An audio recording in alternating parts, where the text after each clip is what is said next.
All right, welcome everybody. Firstly, happy Valentine's Day and hope you are celebrating love by being love, by really serving others in your life, coming from a space of just generosity and unconditionality. Today, I am absolutely thrilled to do the first of a few talks on healing through nature.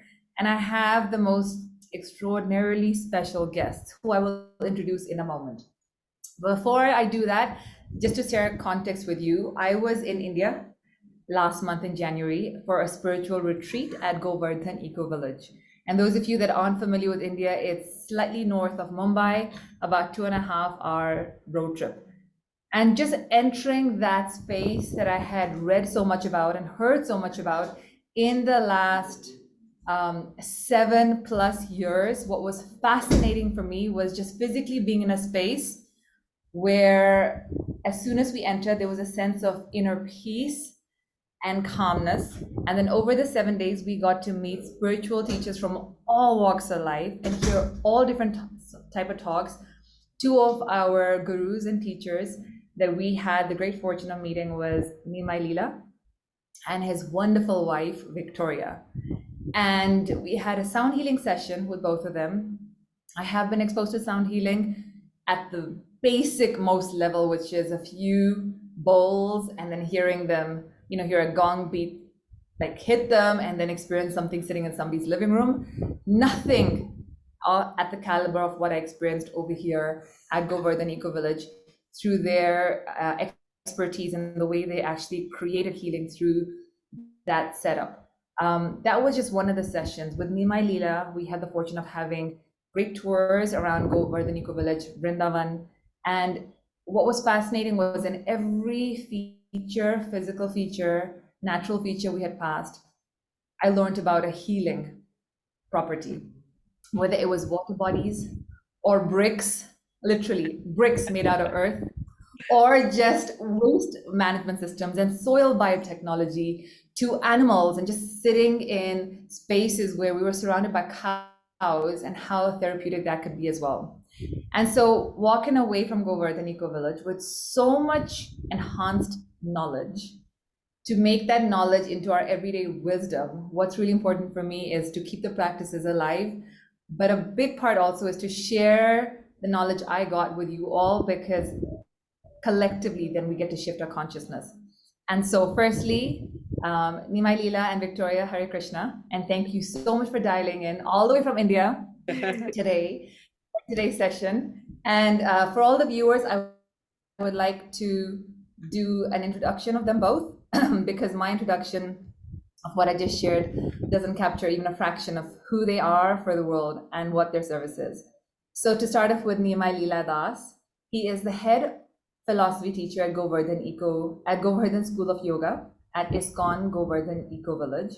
He runs multiple courses on yoga philosophy, mindful living, both online and residential programs at Govardhan Ecovillage. He's known by students for his ability to convey complex philosophical topics in a really simple way to understand, which I can fully attest to because I just felt I was taken to a different world and a different realm with the simplicity in which he explained everything that he did. His areas of expertise include Yoga Sutras, the Bhagavad Gita, Upanishads, mind and meditation, Yoga Nidra. Him, along with his wife, Victoria, are also taking care of Swaram, which is the sound healing space and center in Govardhan Ecovillage. He's also in the faculty of the Bhaktivedanta Vidyapitam, a traditional Vedic school at Govardhan Ecovillage, where he teaches Srimad Bhagavatam and Sri Chaitanya Charitamrita. He's an avid reader.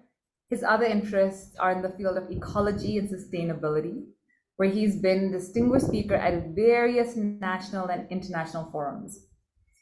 In 2015, he was invited to the Emerging Leaders Climate Change Convergence in Rome, along with 100 other delegates from the world.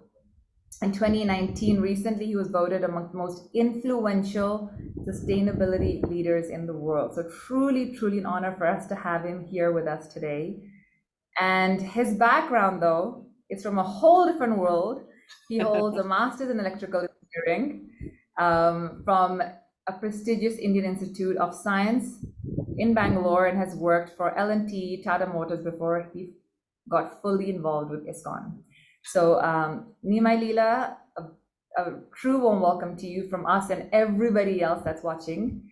And now Victoria, who represents the feminine energy in this conversation. And her divine presence is extraordinary in and of itself. Victoria, and if you are on Instagram, please follow her. She's an influencer there in the most extraordinary, inspiring way, which is at DE_VI_yoga, so Devi Yoga. Is a Cyprus yogi and sound therapist, known for her compassionate and grounded teaching style. Again, I can truly attest to that, having experienced it firsthand. She's completed over 900 hours of education in various disciplines, healing modalities, and yin yoga lineage. She believes in the importance of a slower, intuitive practice, enabling one to achieve harmony.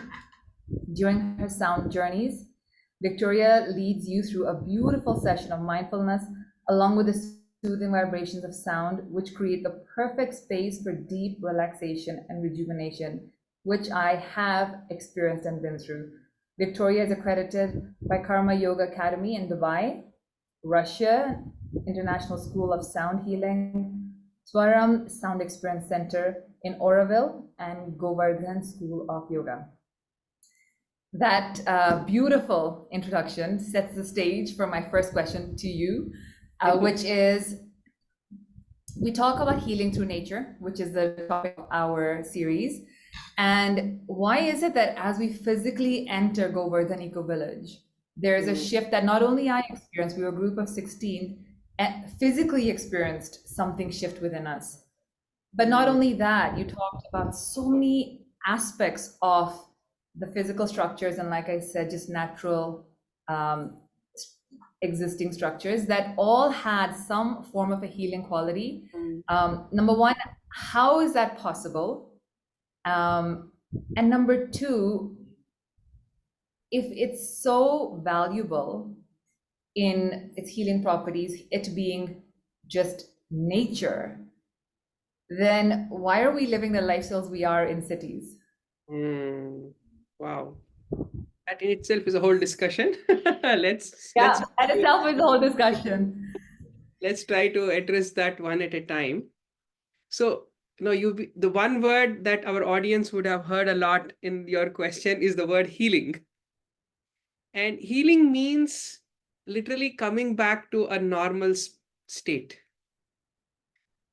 Right? We are in a distorted state, in an abnormal state, and coming back to a normal state is what is healing.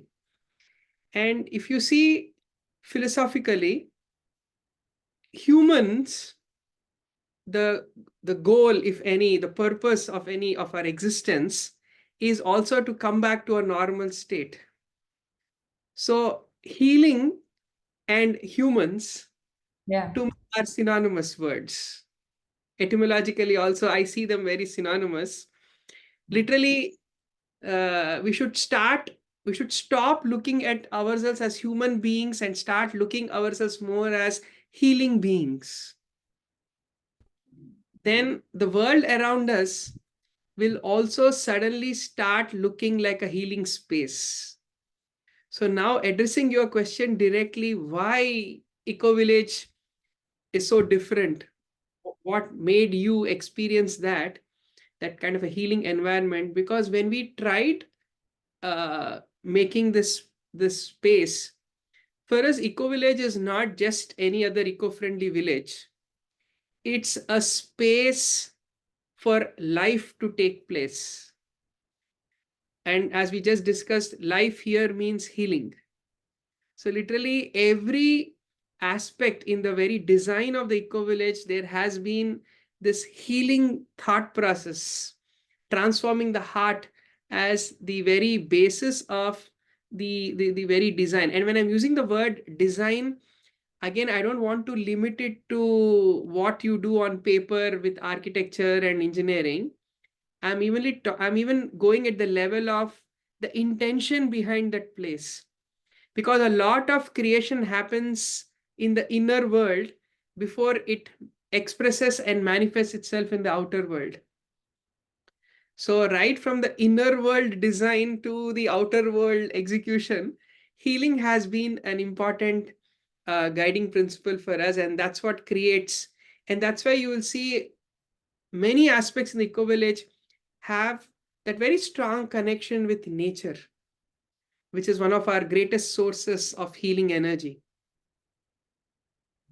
So, when you say it's designed to make life happen, which is healing, is synonymous with that, that I think is profound. And I'm actually going to tweak my second question because, like you said, that's a whole different curriculum in and of itself around why we live the life we do currently in the cities. But when you talk about the connectedness to nature, then could you share more about that? And that is of particular interest to us because we do regular treks, we do regular walks, we encourage that across different geographies and different continents. And while people experience the shift energetically and experience the healing, despite the real physically exhausting feats that they have to accomplish to get to the end point during treks and hikes and mountain climbs, etc. But throughout the whole process, there's a part of us that we connect with that we actually don't get at an office desk, which is, Right. and it's not because there's no like Wi-Fi, or maybe that's a part of it, but it's being in that environment with nature. And something specifically I remember you talking about was just how olden villages, which I've witnessed firsthand. From Zambia, we used to go to India every year, end of the year, to meet my grandparents, mom and dad's side, and in both our ancestral villages, there was always a huge water body that was just standard. And over the years, as we got older and older, and people started migrating towards towns and cities, those water bodies started getting dirtier and more polluted. And then when my maternal grandfather, my Nanaji, used to say, when they were kids, that water body used to be as clear as a pool. Our generation used to laugh because it was unfathomable given how filthy it was now. And when I met you last month in India and you shared how every village had that, I actually, for the first time, it's not that I didn't believe him, but it was so far-fetched to ever think that that was a clear pool of water. That the design of just olden villages, there was so much spirituality woven into it, or just science rather. Even spirituality, I think people still think as woo, but there's so much science in it that it actually brought the healing aspect. So when you talk about nature, can you unpack that a little? What you mean by nature? Because some people may just think a tree, or like grass or a mountain. So when you say the like coexisting with nature brings healing, can you unpack the nature aspect of that? Right. So, two aspects to this. When we talk about hikes, when we talk about nature walks, it's also important that even internally we connect to that space. Again, I can't sufficiently emphasize the word healing beings again, or human beings again, because we are human beings and not human doings. So many times we are so used to, in our city life, we are so used to doing, that even when we are in the midst of nature, even for that, it becomes a tick mark in our daily schedule. So we never really were in nature. We were still in our own, doing space. So it's important that we learn to be with nature. Yeah, even if I can add, even here in Govardhan Ecovillage, what really makes the difference is that we worship everything. We worship the water bodies, the trees, and everything. We have this prayerful attitude towards everything. I know if I go towards river, I will pay obeisances and I will put in a sacred way water on my head with intention, and that will have a completely different impact on me, like on my even connection to that element of the nature. I will come in this in tune with this pure energy. So yeah, the attitude, because sometimes when we are in nature, we're just thinking about our things, future, past, and everything. But here in Eco Village, when I came here, I brought all my past, like my past self. I came here 2 years ago, and I was still in that doing mode all the time. And I was like, what is the difference then? I can't bring Cyprus to Eco Village, so I should change. And that's how I felt that I should also start entering into that prayerful mode. Being mode. Yeah, mode. Yeah, and specifically when you spoke about rivers, these water bodies, today there are, the Emoto's water experiment is a very, very famous experiment where this Japanese scientist showed how water has memory. It stores, the way when you crystallize that water, it stores the feelings, the reciprocation, the consciousness that is invested near it. It stores, and this is a concept which was so well understood by many ancient traditions. Water has memory. Water holds that prana. Prana means the vital energy. It's not just that we humans have vital energy. We are just microcosmic as part of this macrocosm of nature. So even nature has prana, it has vital energy. And just like how our vital energy has its expression in the form of the air we breathe, the blood that flows through us, nature also has its expression of prana through mountains, through forests, through especially water bodies. Water plays a very important role that way.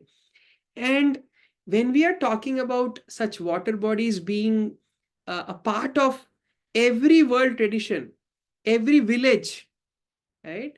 We are talking about these water bodies not just containing water, but they are carrying the memory, the consciousness, the intention of all the ancestors from the past. Imagine we have access to the aura of our ancestors when we go to such water bodies. So the very cultural tenet of preserving the purity and sanctity of water bodies, it's not just a religious, superstitious belief, but rather it's a very deep scientific concept to facilitate healing across generations. So when you go near that water body, as she said, just touching that water body, coming in contact with the water body. Now, different traditions have different ways. Some traditions, they like to just sprinkle the water. Some traditions like to put their palms in the water. Some traditions like to go completely dip in water.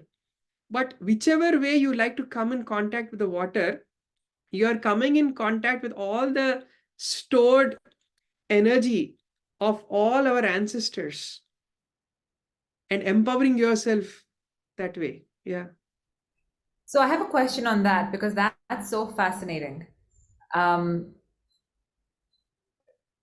we're on the topic of healing, right? Coming in contact with that ancestral memory and more, like beyond our own lineages.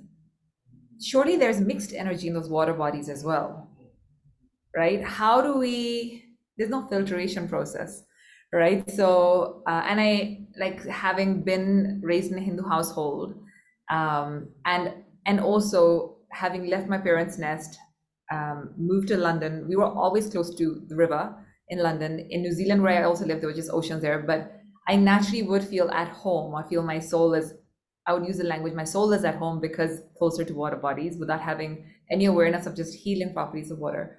But how would you explain the spectrum of energy that's retained in water's memory, and then how it gets passed on to us generationally? So if you think about these water bodies, there are two kinds of water bodies. One, flowing water bodies like rivers, oceans, right? Even lakes for that matter. And there were the other kind of water bodies which were ponds, wells, kund. In India we use that word kund, talab, right? Or pushkarana. If you go to the southern part, different parts of India have different names for that.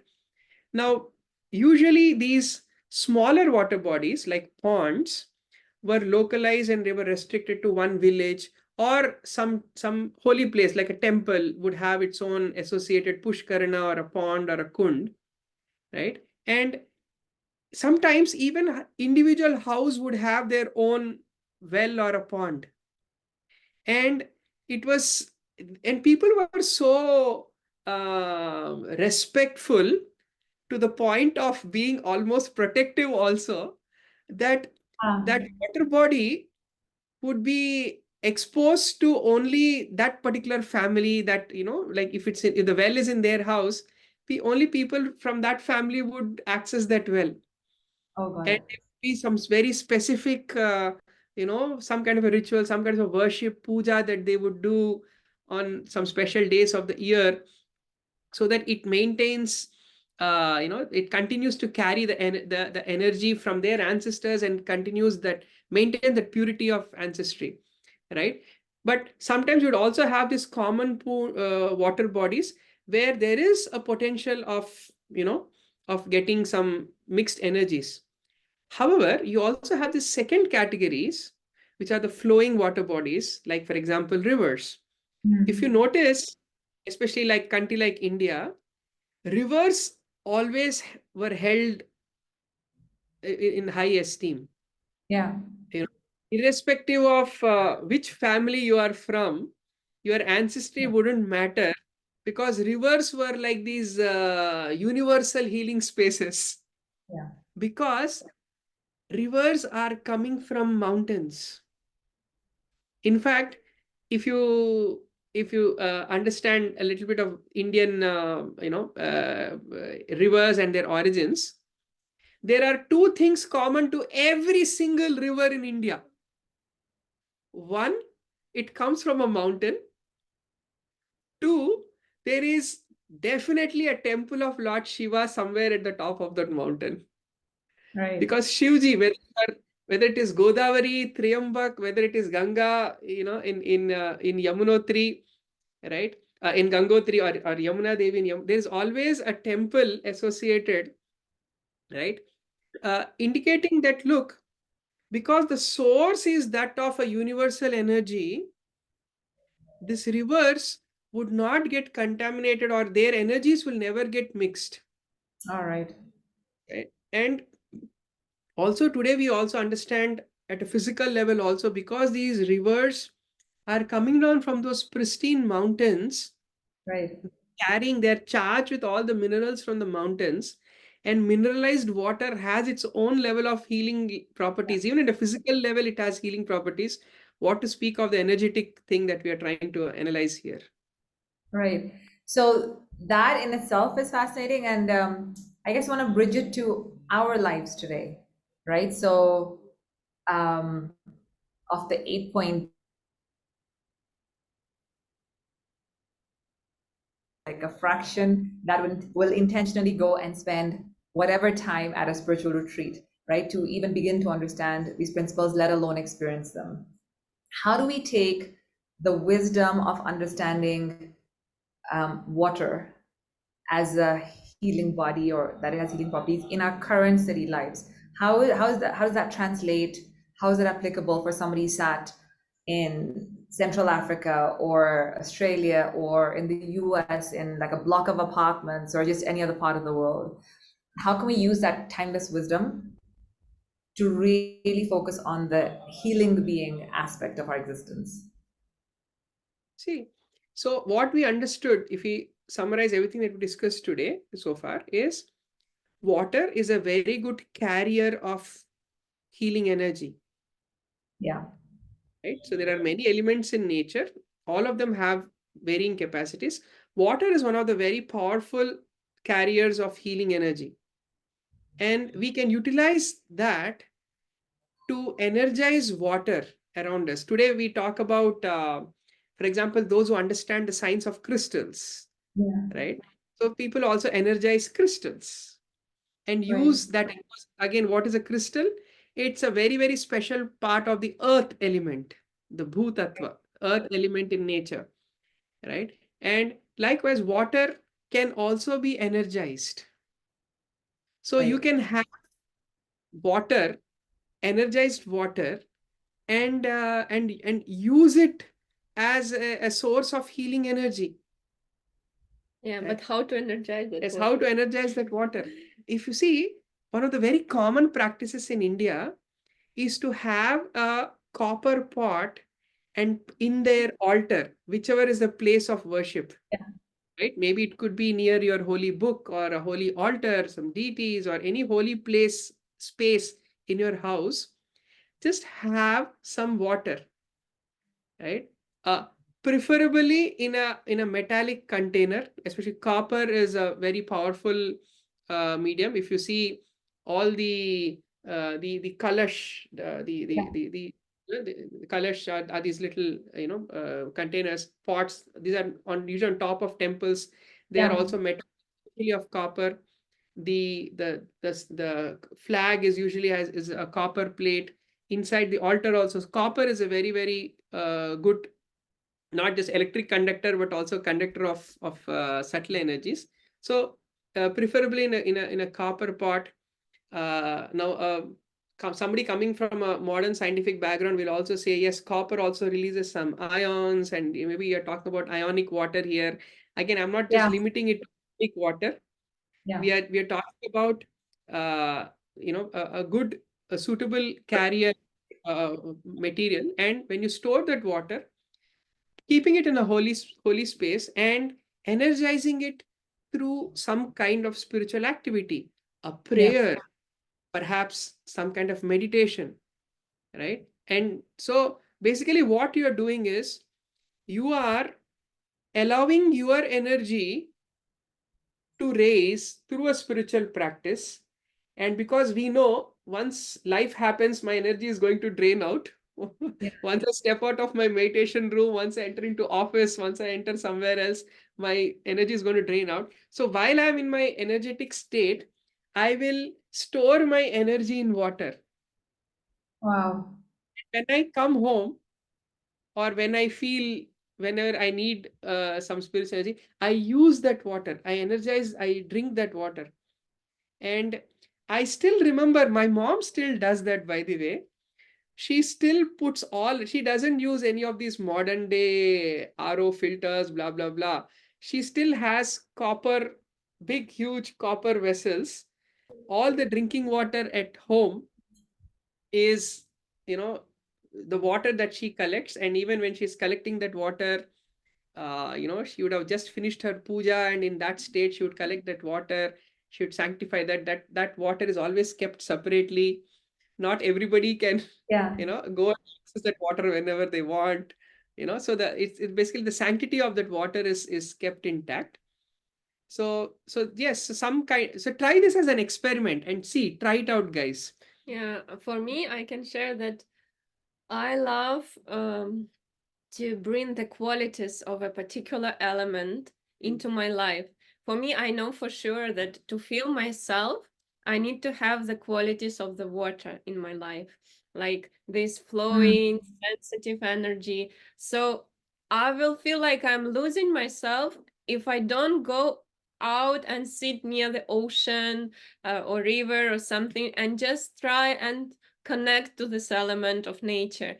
And even if I don't have this opportunity often, because I feel like I'm more like an ocean, like a moving water than a still water.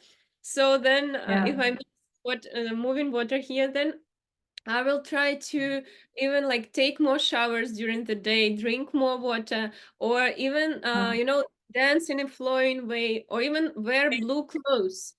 Or during my Right. sound healing sessions, I will play all the water sounds. So, but Yeah. I've studied But myself, I know myself. So, yeah, but also to know ourselves, we need to spend more time Mm. with the natures, in, because nature will yeah. give us this, replies. So there's so much wisdom, and I'm so conscious it's so late in India, although I wish I could talk to you all night. But specifically for the viewers, um, our intention really is that you actually have something applicable that you walk away with today, and just how to the purification, or rather the raising of energy in water, even just using our everyday simple like vessels, like a copper glass, copper jug, copper vessels. and putting them in spaces when we are doing our meditation, when we are doing our daily prayers, to raise the energy of the water, or rather transfer our raised energy into that and store it there and then consume that, is a healing technique. And I definitely have people in my own inner circle who think, what is this energy talk? It's like such woo stuff, and get it out of the window. It's not scientific, because they're so used to more Western explanations, but there's science to these ancient teachings. This is not just woo, right? It's completely an integration of science and spirituality, and it's worked for generations. And so the Japanese studies that you talked about, I had read about that at the end of last year. And we have a copper kalash, or a copper vase that we use for our puja. I forget what it's called. And I will chant affirmations in that every morning once I'm done with the meditation, and just keep it outside our house, or just the entrance of a house, which I had read somewhere, heard somewhere, but it was so new. But in our households, to have that copper flask in the space of our worship. And most Hindu households will, or most households, even with my Christian friends or my friends of other religions, will still have a place of worship. And water is a common thread across all different religions. And for us to start to understand these basic principles is fascinating, because it really takes away all the differences we see amongst each other and start to understand the similarities around these universal teachings and universal practices. And so this is extraordinary. We are going to have another session. And on that, Nimai Lila and Victoria, I would love for you to actually delve into the 5 elements of nature, which I'm conscious we didn't get into today. But for now, it is late to your end, so I do want to wrap up. And I know we have quite a few of our loved ones on Facebook watching, and there's been emojis coming up, and I don't think I see any questions there just yet. Just a lot of love flowing from this live conversation. And so I haven't got any questions from my end, and therefore I would like to wrap up. And firstly, just on behalf of everybody that views this, and everybody whose life moves by even a single degree, or that they take this education and apply it to their own households or their friends and relatives that are dealing with internal instabilities, emotional, mental, physical, or just in their own connections with each other. We really, on behalf of all of them, I just want to firstly thank you for your energy, your contribution, your timeless wisdom, and for just at the end of a very long day at 10 p.m. India time to be on this session. So Hare Krishna, and our deepest gratitude to you both. Thank you so Thank much. you. Hare